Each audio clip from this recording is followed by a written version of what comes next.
Breaking news Hyderabad old సిటీలో car బీభత్సం సృష్టించింది. అలియా గార్డెన్ ఫంక్షన్ హాల్ వద్ద ఓ కారు 8 ఏళ్ల బాలుడిపై వేగంగా దూసుకెళ్లింది. ప్రమాదంలో బాలుడికి తీవ్ర గాయాలు కాగా వెంటనే ప్రభుత్వ హాస్పిటల్కు తరలించారు. కారు డ్రైవర్పై కేసు నమోదు చేసి దర్యాప్తు చేస్తున్నారు కాంచన్బాగ్ పోలీసులు.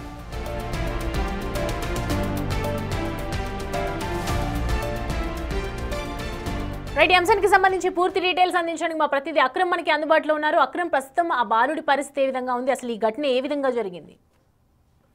ఎస్ సౌమ్య, ఈ రోజు సాయంత్రం కాంచన్బాగ్ పోలీస్ స్టేషన్ పరిధిలోని పాత బస్తీ బాబానగర్ లో అమర్ అదే విధంగా తన స్నేహితుడు ఇద్దరు సాయంత్రం వేళలో ఆ గల్లీలో ఆడుకుంటున్న సమయంలో ఒక్కసారిగా కూడా ఓవర్ స్పీడ్ గా వచ్చి ఒక బ్లూ కలర్ కార్ అయితే అమర్ పైకి వెళ్ళడం జరిగింది. అయితే దీంట్లో ఒక్కసారిగా కూడా ఆ మెట్ల పైన ఓవర్ స్పీడ్ అదే విధంగా టర్నింగ్ జరుగుతున్న సమయంలో తనని గుద్దడంతో టైర్ కార్ కిందకైతే అమర్ వెళ్ళిన పరిస్థితి. వెంటనే అలర్ట్ అయినటువంటి స్థానికులు ఆ ప్రైవేట్ ఆసుపత్రికి అయితే తీసుకెళ్లారు. ప్రస్తుతానికైతే డాక్టర్లు అతనికి చికిత్స చేస్తున్నారు. అటు ఫిజికల్ గానే కాకుండా ఇటు మెంటల్ గానే, ఎందుకంటే ఒక్కసారిగా కూడా కారు పైకి రావడంతో తను తీవ్రంగా భయాందోళనకు గురైనట్టు కూడా తెలుస్తోంది.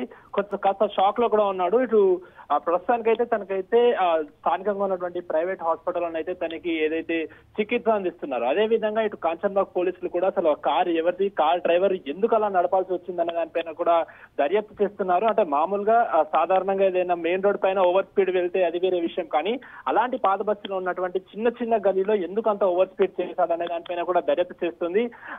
అదే విధంగా తను ఏమైనా అంటే డ్రంక్ అండ్ డ్రైవ్ టైప్ ఏమైనా చేశాడన్న దానిపైన కూడా అనేక అనుమానాలు వ్యక్తం అవుతున్నాయి. ఇది అన్ని దృశ్యాలు కూడా స్థానికంగా ఉన్నటువంటి చికెన్ సెంటర్ కి సంబంధించిన ఆ సీసీటీవీ ఫుటేజ్ లో రికార్డు కావడంతో అటు పోలీసులు కూడా దాని పూర్తిగా కూడా దర్యాప్తు అయితే స్టార్ట్ చేశారు. ప్రస్తుతానికైతే అమర్ పరిస్థితి ప్రస్తుతానికైతే విషమంగా ఉన్నట్టు కూడా వైద్యులు చెప్తున్నారు. తనకి మొత్తంగా కూడా ట్రీట్మెంట్ అందిస్తున్నామంటూ కూడా ఎప్పటికప్పుడు అప్డేట్ ఇస్తున్నామంటూ కూడా చెప్తున్నారు సౌమ్య. అయితే ప్రస్తుతం కారు డ్రైవర్ ఎవరైతే ఉన్నారో వారిని అదుపులోకి తీసుకున్నారా, లేదంటే ఇంకా దర్యాప్తు చేస్తూ ఉన్నారా? ప్రస్తుతానికైతే ఏదైతే ఈ యాక్సిడెంట్ జరిగిన వెంటనే అటు స్థానికులు డ్రైవర్ ని పట్టుకున్నారు. అయితే అసలు ఆ కారు ఓనరు తనేనా లేకపోతే ఇంకెవరైనా దగ్గర నుంచి కారు అద్దెకు తీసుకొని నడుపుతున్నారా అనే దానిపైన కూడా పోలీసులు చేస్తున్నారు. ప్రస్తుతానికైతే ఈ డ్రైవర్ పైన అయితే కేసు నమోదు చేశారు. తను డ్రంక్ అండ్ డ్రైవ్ ఏమైనా చేశాడన్న కోణంలో కూడా చేస్తున్నారు. అయితే ఇదంతా కూడా అంటే అమర్ ఎప్పుడు రోజు విధంగానే ఆ రోజు సాయంత్రం అక్కడ ఆడుకుంటూ ఉంటున్నాడు.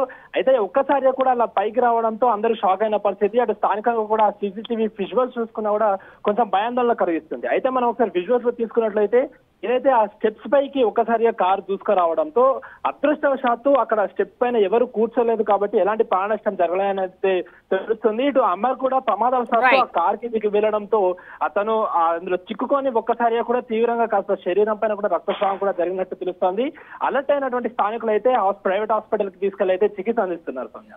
Right Akram, thanks for the updates. Right, ప్రస్తుతం అయితే 8 ఏళ్ల బాలుడి పరిస్థితి మాత్రం విషమంగా ఉందని చెప్తున్నారు. మంచి వైద్యం కూడా అందిస్తున్నాం, కానీ ప్రస్తుతం మన చేతిలో ఏమీ లేదన్నట్టుగానే చెప్తున్నారు. సో ప్రజెంట్ అయితే ఎవరైతే ఆ కారుకి సంబంధించి ఎందుకు స్పీడప్ గా వెళ్లాల్సి వచ్చింది, అటువంటి చిన్న ఏరియాస్ లో ఎందుకు ఇంత స్పీడ్ గా వెళ్లాల్సి వచ్చింది అనే కోణంలో ప్రస్తుతం డ్రైవర్ కి సంబంధించి మరి మధ్యమత్తులో డ్రైవ్ చేశారా అనే విషయంలో కూడా ప్రస్తుతం అయితే దర్యాప్తు చేస్తున్నారు కాంచన్బాగ్ పోలీసులు.